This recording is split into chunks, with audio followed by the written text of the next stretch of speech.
ভাইজান তোমার তো হয়তো একটা কথা হইতাম। কি কথা হোসান? তোমার বউ গেছে গা? এই তোর না করছি, তোর বসে তো ঝামেলা করতে না। হে কোন কারণে বাপের বাড়ি গেছে হোসান? বাবা একটু গরম পানি চাইছিল উজু হরবার লেগা, না হরে পারতো না বলে পরে আমি খামিতে আইছি। আর পরে বাবাই কইতেছে আমার এমনি এমনি এটা করছে, ওই আমি একটু চিল্লাইছি, শেষ গেছে গা। এটা মাইন হয়ে যায়। গলো না খানি এটা। আজকে যদি জাত বংশ থেকে বিয়া করতে, তাইলে আর এইসব দেখতে হইতো না। ভাই দেখ, কথায় আছে নদের পানি গুলাবালা আর জাতের মায়া খালাবালা। তোরা তো আমরা বিয়া করতে আসলাম বংশ দীক্ষা, জাত দীক্ষা, নারী দীক্ষা। তুই তো আমরা কথা মানলে না, তুই গিয়া প্রেম হইরা বিয়া করছস।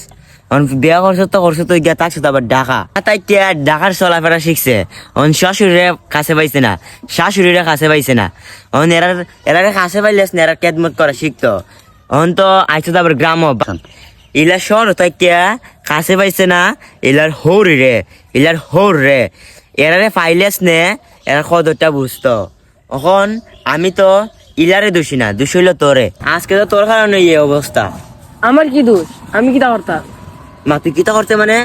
তুই ওখান গিয়ে তোর বড় লিয়া যা তোর। না ভাই, আমি তোমার কথা রাখতে পারতাম না। যে বউ আমার মার সেবা করতে পারতো না, আমার বাবার সেবা করতে পারতো না, আমার সেবা করতে পারতো না, আমি বউলে খাইতাম না। তাই গা।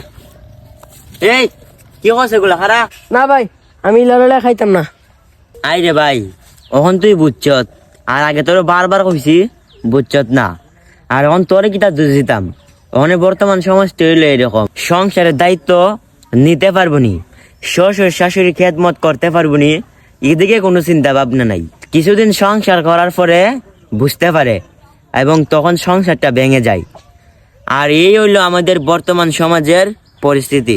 সবাই ভিডিওটি লাইক কমেন্ট শেয়ার করে পাশে থাকবেন।